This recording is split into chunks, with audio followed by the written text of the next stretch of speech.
Hello CNC students, Mr. Carverly again. We're going to talk a little bit more basic math today, a problem that we have often in CNC mill programming especially, and that is, how do we find the X and Y coordinates of a bolt circle? So let's talk about that for a second. You may not be familiar with the term bolt circle, but a bolt circle, a lot of times on a print you'll find a hole pattern similar to this, and this will be designated as a 5-inch bolt circle, sometimes just abbreviated BC. So that means you have 5 holes on a 5-inch bolt circle. So if you were to draw a circle through all of these holes, that would be a 5-inch diameter circle. And those, it's implied because it's a bolt circle that those holes are evenly spaced. So let's look at this. We're gonna talk about how to do this on our TI-30 calculator in just a minute. But let's look at a circle first, and we have to define a couple things. So we're going to solve our problem. 5 holes.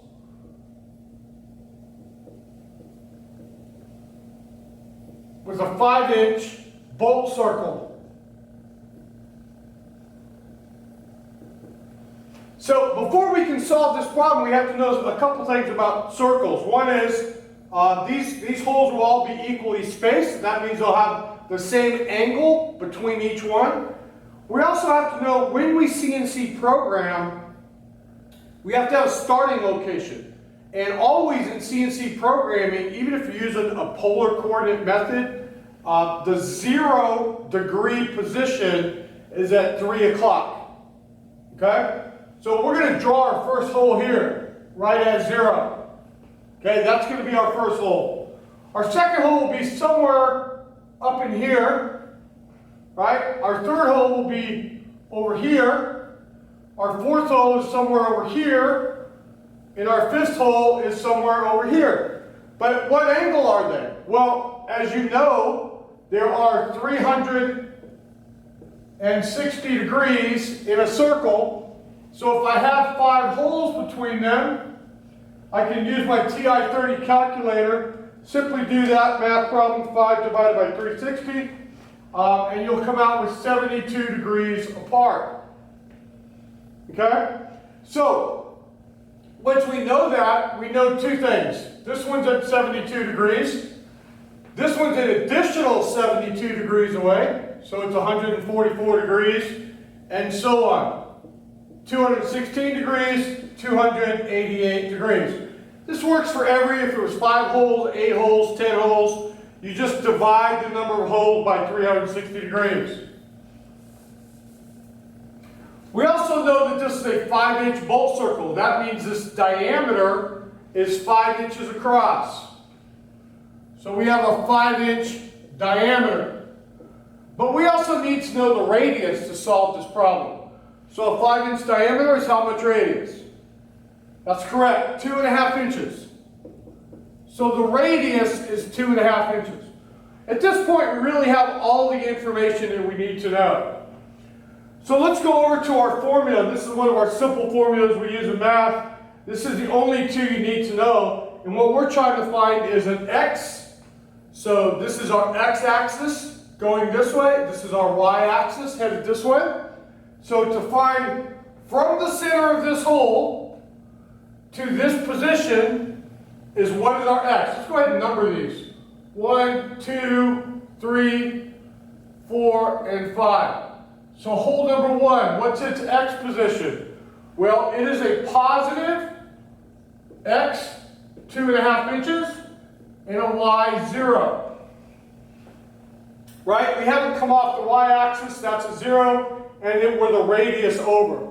This one becomes a little more difficult because it's on an angle. I don't know what those is. So let's use our formula. And our formula for finding the x coordinate position will be our angle, 72 degrees, cosine times the radius equals our x. So let's do that.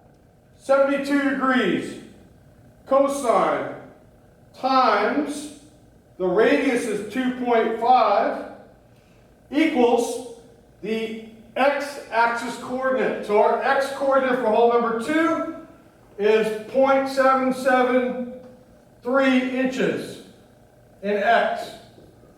So now we need to know our y-coordinate. Our y-coordinate formula is right here. It's angle sine times the radius equals the y-coordinate. So our angle is still 72 degrees. Sine times the radius of 2.5 equals 2 inches, 378 thousandths in y. So now we have our x and y for first point. Let's look at our third coordinate. So our third coordinate, now we're not going from this position to this position, we're going from 0.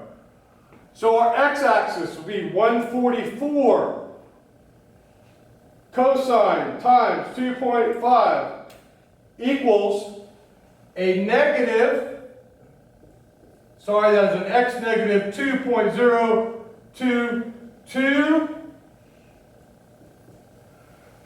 And our y position will be angle sine, 144 sine, times a radius of 2.5 equals a y positive of 1.469. So that's how we find these. We can go down through the rest of these. What you're actually going to find is hole 2 and 3, they're in the same position in x. Number 3 will be the same position in x here. It'll be a negative y position here. So if we were to solve those, we would find that all those equal the same. So it's a very simple formula. Very easy to do here. It'll save you a lot of time at the machine trying to calculate your hole positions in x and y coordinates. So keep making chips, keep working hard. We'll see you soon.